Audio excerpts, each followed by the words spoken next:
Good evening, ladies and gentlemen. Dr. Dave here with you again on the Zodiac killer. The escape from Alcatraz and that infamous jump of Dan Cooper. Today I want to show you something that I recalled this week about this man that I met in Mexico 44 years ago that will probably give you pretty serious thoughts about how realistic things are that I've been saying. Now, let's just leave it to the movie and we'll get things started. As I mentioned, I'm going to discuss some things tonight and show you some pictures that I think will give you some really serious proof between Dan Cooper, Frank Morris, and the Zodiac killer. Frank called it his triad. He said that it was him and that it was what he was all about. Let's start out with the Halloween card as we did before. First, I want to bring your attention to this part of the Halloween card and tell you some of the things that Frank told me. First, I've already mentioned what this pumpkin was about. He's covering up an area of the body that he considers private and personal, and that no one has any right to go there. To him, the psychopath that he is, it's okay to chop your head off or crush your skull or shoot you or stab you, but we don't go down here, okay? He made that really, really clear. Now, the thing I want to bring your attention to today that I had forgot the other day, one of the things that I remembered is this. And I know you've seen this probably, a lot of other people have come up with this. He asked me what this was, and he said, what does that make right there? And I said, makes a 6. And he goes, okay, and there's 3 of them. What does 3 6s mean? And I said, you mean the number of the devil? And he goes, that's right. And I go, so what's that about? And he goes, well, it's Halloween. Halloween's about evil. You know that's an evil holiday, don't you? And I go, yeah, okay. We'd already talked about the 14s on my last video. You know that has to do with 1441, which was the number that they had put on him at Alcatraz, 1441AZ. That was his prison number. Now, another thing, 2 things that I want to bring your attention to. One, if you can see it, look very closely at the eyes. He told me these eyes are very, very important, and so is the nose. Now, he of course asked me, what did I see?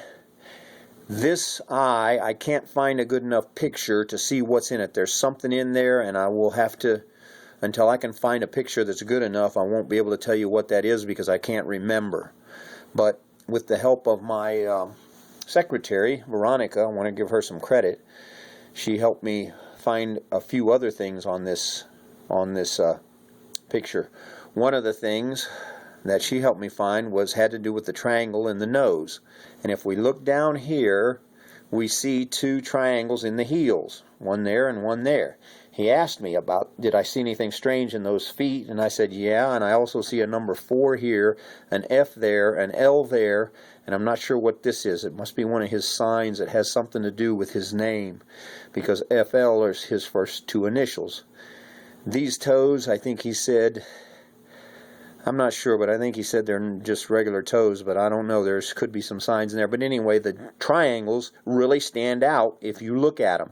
Why are there triangles on his feet? And he told me this. If you look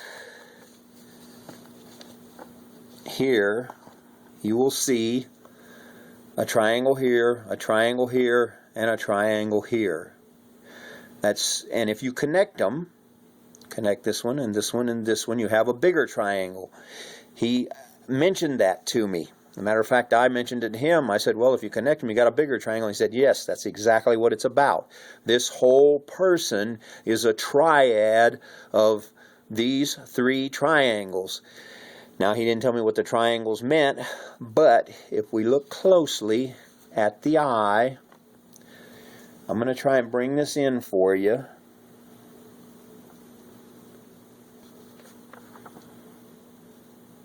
What do you see in that eye? Look closely. Look closely. What do you see flying in that eye to the left? Look closely. What do you see flying in that eye? he asked me, what do you see in that eye? And I said, well, it looks like an airplane or a bird. And he said, it's an airplane. It's an airliner. And I go, yeah, it looks like a really big airliner. Because remember now, I was holding the card in my hand. When he made that card to send to the press, he made another one to keep as a copy for himself. And he told me that if I would bring him the blank from America, he would make me one of these that I could take back with me. Crazy friendship. Now, the triad. There is an airliner. So I asked him, why does this guy have an airplane in his eye? His answer to that was, well, what have we talked about lately that had to do with an airplane? And I said, well, nothing, except you told me you jumped out of a plane with a bag of money. And he goes, that's right. That's the airplane that I jumped out of. And I go, okay, well.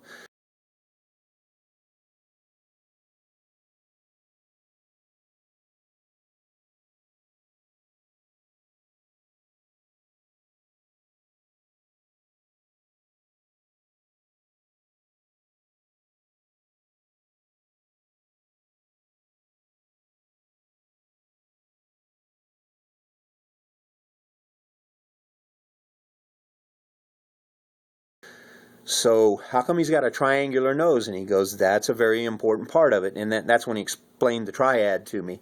But look in this nose. There's something in that nose that I could not remember. And this is what my secretary Veronica helped me to recall. Now I'm going to see if I can get a good enough picture on this. This is very difficult to see when you don't have the original.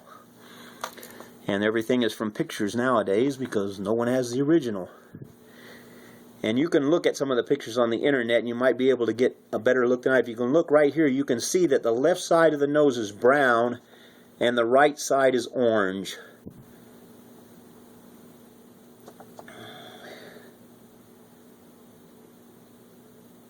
Okay, now I'm going to draw that for you because I can't, I know you can't see that, but it looks like this. Let's put it up here.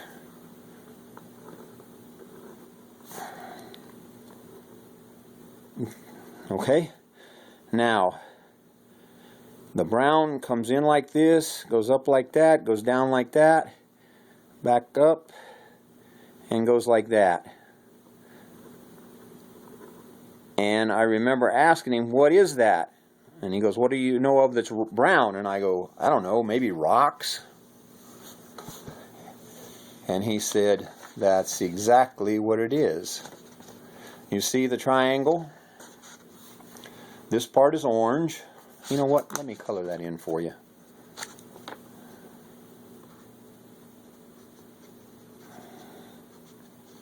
He said that this was very difficult for him to draw because he couldn't find pens small enough to get the colors in there. But if you'll look at some of the pictures that are available on this nose, you'll see that this is what you see. Orange over here and brown like that. Now, okay, we're up to brown rocks. And I asked him some things about the rocks. He said it was a rock. And I said, what kind of rock? And he said, it was a rock I lived on. And I go, you lived on a rock? And he goes, yeah, I lived on a rock for a while. And I go, okay, I don't know what any of that means, but it looks like two rocks. And he goes, no, that's just the way it's shaped. Look at that.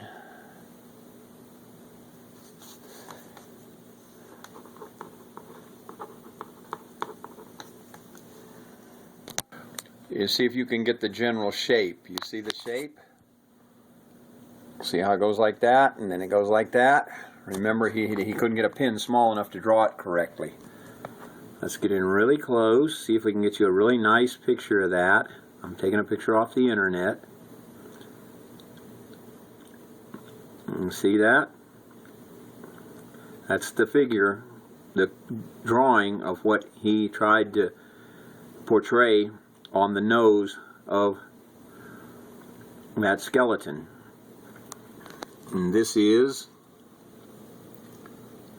Alcatraz Island from your free encyclopedia.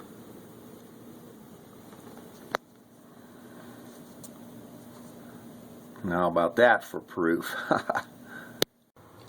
Now in a moment I'm going to show you how Frank Morris's entire name can be decoded out of this little signature of his. Okay, let's take the Z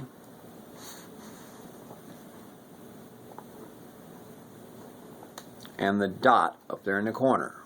In Morse code, one single dot is an E. So if we go like this and put an E up here, what do we have? F,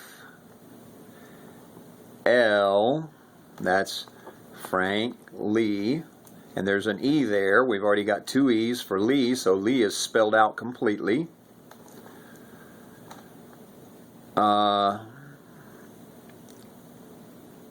And the Z for Zodiac.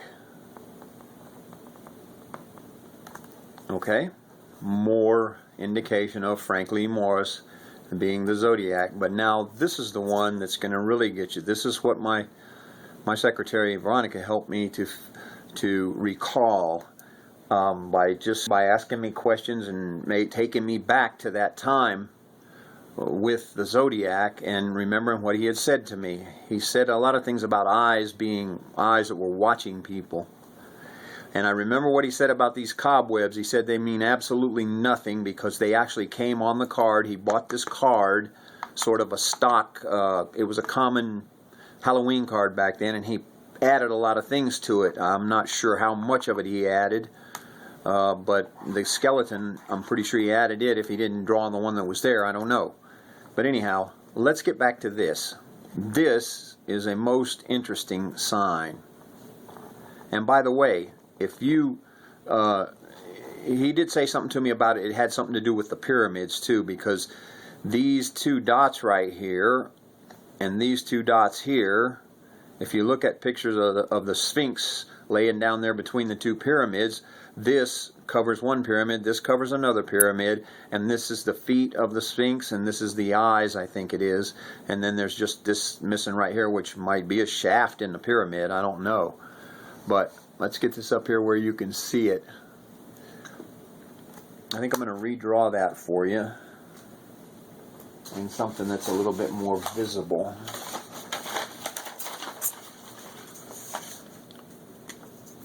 Let's do this.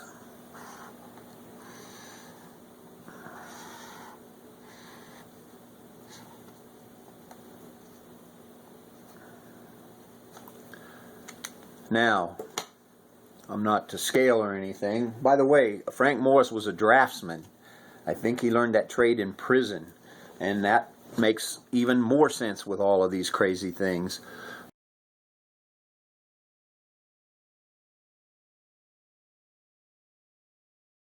But I want to show you first, in case you didn't see my other film, his initials are in here. Frank Lee Morris.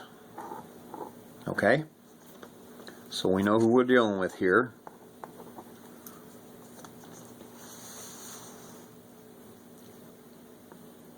Now watch this.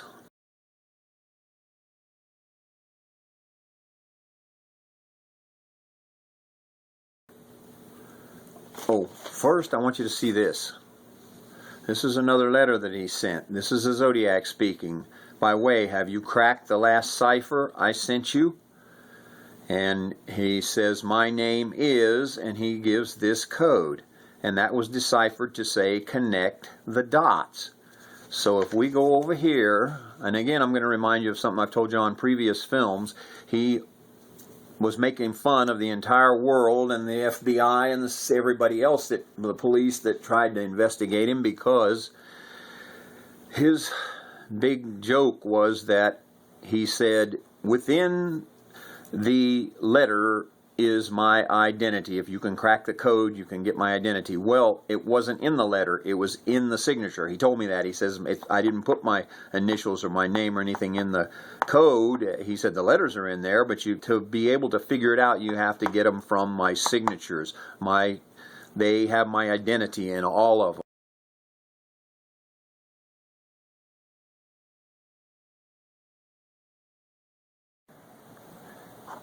And N is not hard to do because that's just part of an M. Look at it like this a little bit sideways. There's your N. So that gives us F-R-A-N-K.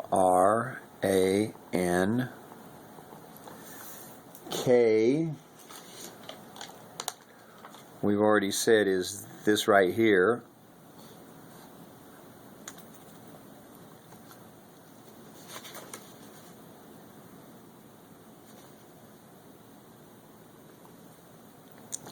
K, excuse me, is K is this symbol.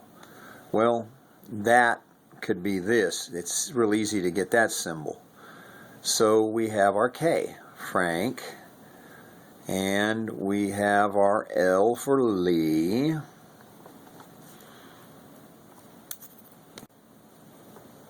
To get the E's in Lee, well, we go over here to Morse code, and E is one single dot. Okay, so you can get two dots out of here and get Lee. Now I know you're going to think no one could decipher this. Well, that's why he put it together that way. You couldn't decipher it unless you already knew his name. Of course, he probably didn't know that.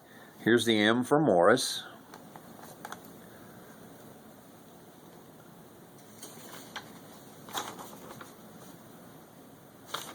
We've already got the two R's we talked about. And an I is an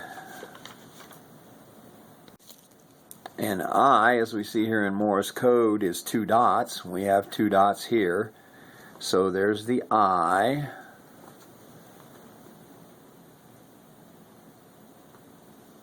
S in Morse code is three dots. They don't occur three together, but there's four in here, so I'm going to say he used that. All we need is the O. And if we use part of this code right here, O could be an N or an M. So there's an M there, and then we already talked about the N here. So there's O. Now we have his whole entire name. Let's look at it over here. Connect the dots, come up to the top here because it's a triangle. We have the triangle of Frank Morris,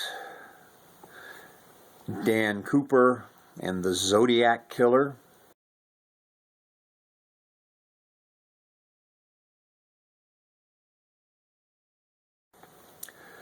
The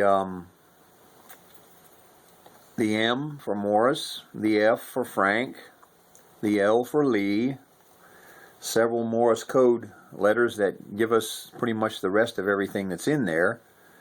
And we now have a picture of this psychopath, Zodiac, a murderer. Frank Morris, a bank robber. Dan Cooper, a hijacker. This guy is really proud of himself. Really, really proud.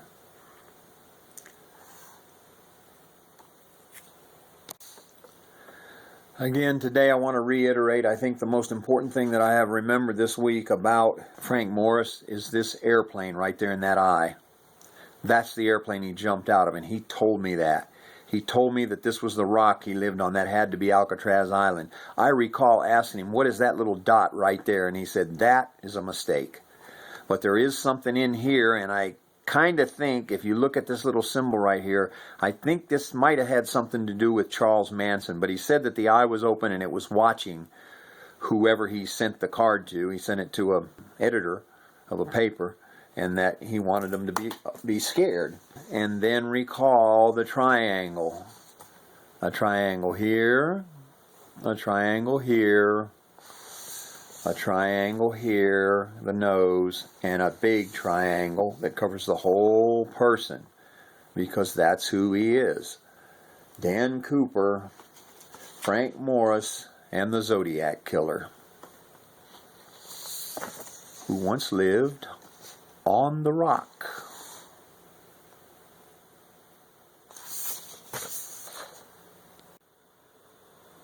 One more thing I wanted to tell you about this part of the Halloween card. The paradise, he told me that a lot of people got that mixed up because they thought it was paradise, that he was going to take his slaves to paradise with him, but it had to do with a pair of dice. I told you about that. It's a roll of the dice. He rolls the dice on who's going to die next. But there is another thing about it that he told me that I had not remembered until just yesterday. He said that the parachute that he used, para, was called a paradise chute. Now there's some confusion on the internet about which chute he actually used, and some that they couldn't find, and the guy who packed them doesn't tell the same story all the time, so that creates confusion. One thing I can tell you that he said to me, and I'm going to try and act it out a little bit because he was really very angry. He said, "That's one son of a beep that needs to die, that needs killing." I go, "What do you mean?" He said, "The rigger that packed that chute." And I go, "So what about it?" And he goes, "Well, hell," he said, "he damn near got me killed."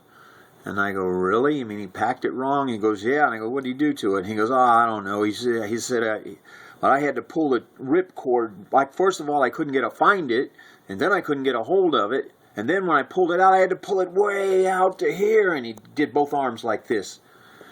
And it turns out today I'm looking into some documents on the guy who rigged the parachute. His name was Kasi.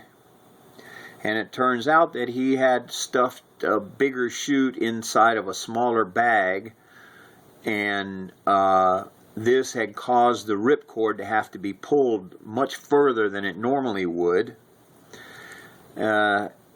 And here's the really scary part. You know, he told me that he was going to someday send somebody back there to kill that guy. He also said, well, actually what he said was, if I ever get back there, I'm going to look that guy up. That's one guy I'm going to kill. And then he said, if I can't find him, I'm going to send somebody to do it. And when I was reading today on this, out of curiosity, I looked up this gentleman, Earl Kasi, to find out what the story was on him. And interestingly enough, someone bludgeoned him to death with a blow to the head in his garage. Now what's scary about that is that just happened in 2013, April of 2013. I wonder if he's still with us.